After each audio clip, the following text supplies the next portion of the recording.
I'm Skip the Tutorial, and this is almost every way to dig a hole. In Minecraft, digging a hole is a very basic skill, but today we're covering every method we could think of for breaking blocks, from practical to just plain weird. But folks, we got a problem here. YouTube told me that no one has ever subscribed with their eyes closed. So, if you're up to the task, take a shot in the dark at that subscribe below. It's free, and it helps out a ton. And if you're looking for new ways to dig holes in Minecraft, then how about having a whole lot of fun in Frag Pro Shooter, this video's sponsor. Frag is up there with some of the best shooters of 2020, and it's fully playable on your mobile device. Which means that you can join over 30 million different players in your brigade to take down the enemy's bunkers and win yourself some glory. How does it work? Well, your mission is to set up a team of 5 of the over 80 characters to collect into a deck of your favorites. From there, you'll swap between these characters at will, while the remaining 4 heroes are manned by bots. And if you're looking to switch it up even more, boom, go from third person to first person just like that. Plus, there's plenty of variety in the gameplay, which means that you can either attack or defend in the new 2v2 mode. You and a friend or a random partner can go head to head against another team of 2. This time, opposed to the main gameplay, you choose 3 unique characters from the deck of 6, and then your partner gets to handle the rest before the competition. But folks, we all know that playing the game speaks so much louder than anything I say here, so try it out now with the link in the description. Better yet, that link will net you some pretty sweet rewards in game, so give it a whack, it's completely free, and now it's time to attack. Thanks, Frag. Off the bat, mining with your fist is the most basic way to dig a hole. And honestly, it's a few steps away from just pure suffering. Sure, when you're digging dirt and blocks that are instant mine, it works fine, but as soon as you start to hit the stone level, it's completely pointless. You're just wasting your time. Because as everyone knows, it's best to just stop hurting your hand and put that effort somewhere else, such as crafting some new tools. And with those, we get ourselves a one-way ticket to dig straight down. And hey, as far as straightforward efficiency, there's not much that really rivals this. It's simple, the fastest way to get from point A to point B is a straight line, so obviously it works the same in Minecraft. And although this might technically be one of the faster ways to get yourself down to bedrock, it's not exactly the safest. All it takes is a patch of lava or even a ravine to make that whole process not worthwhile. And overall, there's just too many ways to turn this from a mining trip into digging your own grave. If you want to sacrifice some speed for safety, then digging too wide straight down is definitely the way to go. By lining yourself up just right in between 2 different blocks, you are going to use double the durability that you would in a 1x1 hole. But if you do have some lava underneath you, then regardless of which one of those blocks you mine, you're going to be fine. And really, that extra bit of hesitation is worthwhile regardless of the situation. And while digging straight down is pretty reliable when you're just starting out, or maybe if you're off somewhere in the middle of nowhere, as soon as you get a proper mine set up, then obviously you're going to be doing it with a beacon. And for good reason, mining with haste 2 and efficiency 5 on a diamond or netherite pickaxe is insane. The level of speed that you get with this thing is damn near unmatched, and really, it doesn't matter if you're digging down, up, sideways, anything you do is gonna work fine with this. So long as you're in the beacon's range, you've got full reign to take out that entire chunk of blocks. And as far as a way to collect resources and do a large-scale mining project, there's really nothing that rivals it. Although, if you're looking to shrink your mining footprint, then maybe even crawl mining's a better option. In recent updates, we've been able to take a trapdoor or even a piston, flip it upside down, and all of a sudden, we're able to walk at 1 block high. And besides adding even more claustrophobia to the caves, this is actually a really effective way to clear out some space in a mine. And as far as the math checks out, this is also a very effective way to do branch mining for diamonds. Partner that with the same haste 2 and efficiency 5 that you'd use in your quarries, and you can really tear through some of the world with this. And better yet, you're not even restricted to one level. If you make yourself a staircase using snow layers and half slabs, you're actually able to go down and have a multi-level base cleared out underneath the world. It's pretty cool. Although, maybe you're not a fan of the quaint 1 block high style of mining, in which case, doing it with creepers is an obvious choice. I mean, look at these things. They dig the holes themselves. How can you beat that? Whether you're using another mob or flint and steel to trigger them, or hey, maybe you just got too close to one of them, they're gonna do a fine job at clearing out that space, even if it looks a little ugly at first. Although, why would you go through all of that manpower to bring on creeper construction workers when for that same effort you could kill a couple and get an even better blast source? Because let me tell you, TNT is a versatile block. And even in the most basic sense of lighting it up with a flint and steel or redstone signal, it still packs quite the punch. Plus, it cooperates so much better than those creeper divas. As long as you take a couple steps back out of the blast zone, this is definitely a solid operation to use. Although, maybe you're trying to cover a bit more ground. In which case, no worries, add 5 iron to the backside of that TNT, and all of a sudden you got a pretty convincing minecart to do the job. Although, one of these by itself is not doing a lot of work. If you're looking for true mayhem on the blast site, then stack up a couple of these on the same rail. And from there, all it takes is one simple push, and your whole operation is going to be looking a lot holier. And by that I mean it's just a giant hole. Enjoy. But if recklessly obliterating your world isn't in your vision, then a TNT dispenser is probably more in your catalog. You see, with this, you don't have to worry about setting it off yourself. Really, all you need to do is just set up the clock, fill up the dispenser, and you're off for a good time. Plus, it keeps you separate from the explosions and your hands completely free when the cops show up. And if you're looking to distance yourself even more from the blast range, then a TNT cannon system is the pinnacle of that. It uses the same concepts as the TNT dispenser, except in this case, we're using TNT to shoot off more TNT. Honestly, this is a perfect choice for your pirate ship and castle cannon needs. That is, until your TNT runs out. See, the problem with using dispensers is that we're eating through so much TNT as we go. And unless you got a killer gunpowder farm and sand in your storage, you're not making a lot of that. In which case, we gotta start talking about TNT duplication. As one of the most useful glitches in Minecraft, this thing can do so much work for clearing out a landslide. All of a sudden, resource management's not an issue, which means we can completely automate this system without even having to worry about it. And better yet, using the same concepts that we use in the TNT cannon system, we can actually drop these on a blast-resistant platform and then have it fan out by having TNT explode even more TNT. All of a sudden, the range of holes that we can dig with TNT duping goes through the roof. And that rocket ship reaches its peak when we start to talk about world eaters. To you technical players out there, this is a common sight, and you've probably used them once or twice when trying to clear out a witch farm. But the idea here is that we're using flying machines and TNT carpet bombing to just completely eat away the world. And frankly, I don't know if this packs more of a punch for the landscape or your server's computer, but when it comes to leveling through your world, there's nothing that really comes close. And this carpet bombing monstrosity is definitely a top pick from this list. Although, if you're a fan of flying machines, but not so much the whole destroying the whole landscape with carpet bombing, there is still an option for you. That's right, we can actually use flying machines to extract blocks as we go. And folks, I know this looks ridiculous, but the fact that it even works cracks me up to no end. I mean, look at this thing. Clearly it's not the fastest, but the fact that we're able to take your diamonds out in this method, it's just too good to pass up on. Plus, you can ride the thing. You gotta build one of these right now, honestly. That said, it does have some competition. We can't talk about peeling apart the world one block at a time without talking about Endermen.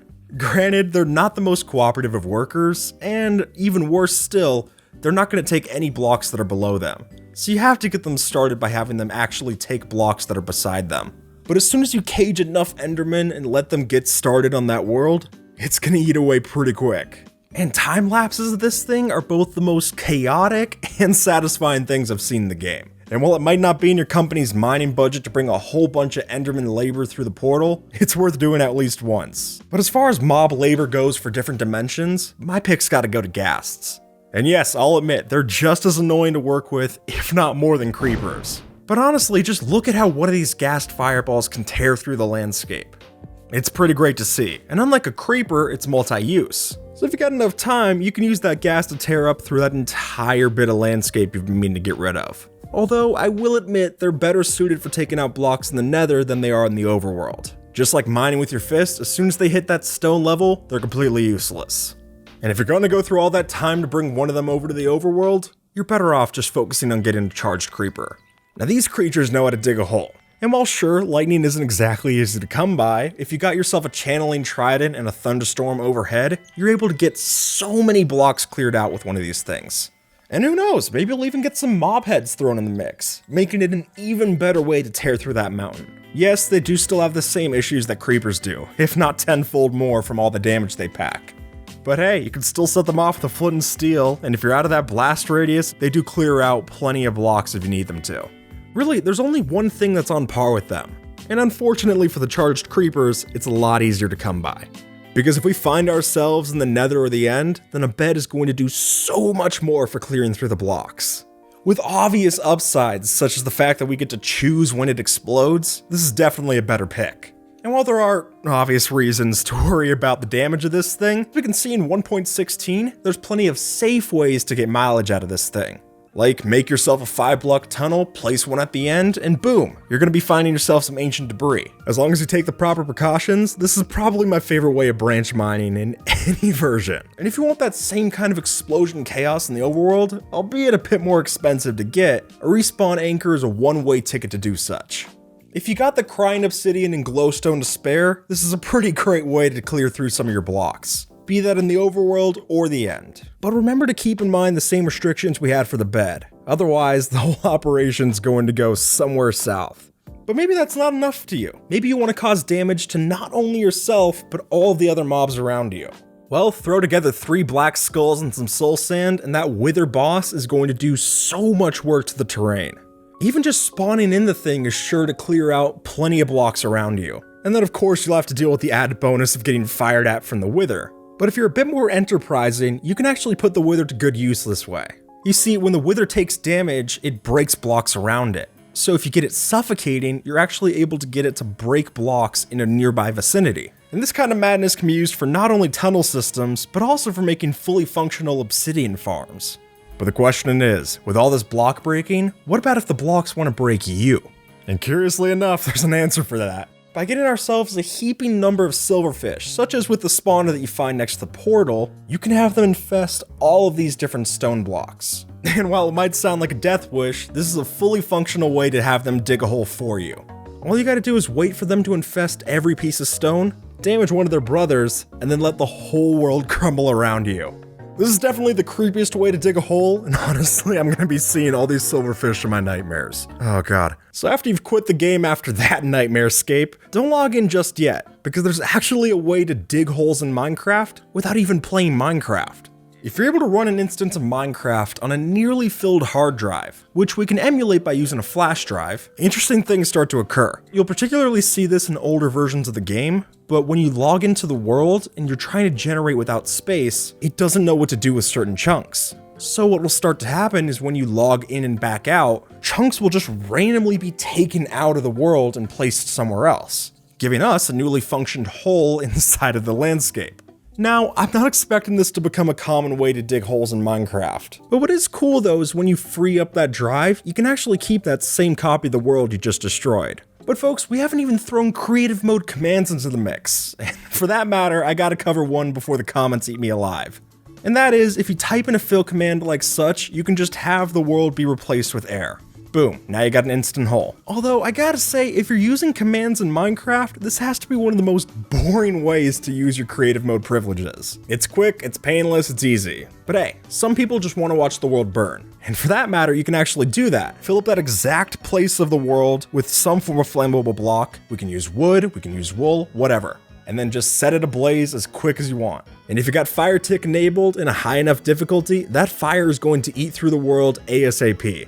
And better yet, it's not likely to leave any scraps around, so as long as you don't put out that fire, it's going to clean the whole plate for you, giving you quite the hole and quite the light show to watch with it.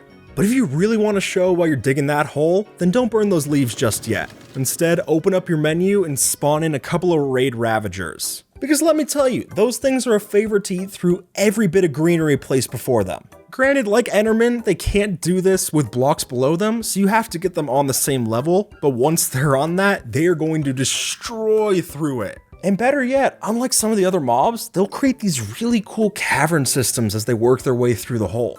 Only bad news is, as soon as they eat through all that foliage, your place is going to be looking deserted. And if you want to crank your desert levels up to the max, then why don't you fill that exact same spot with sand and then let it block update?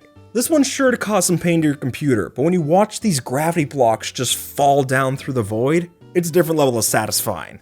And with that said, it doesn't have to be sand, it could be any form of gravity block. So if you want to stand on top of a shipment of anvils sending themselves straight down to the void, full send. But also here, don't make the same mistake that I did and think that you could fill it up with turtle eggs to do some kind of science project egg drop. For some reason, it doesn't work that way, it's not gravity affected.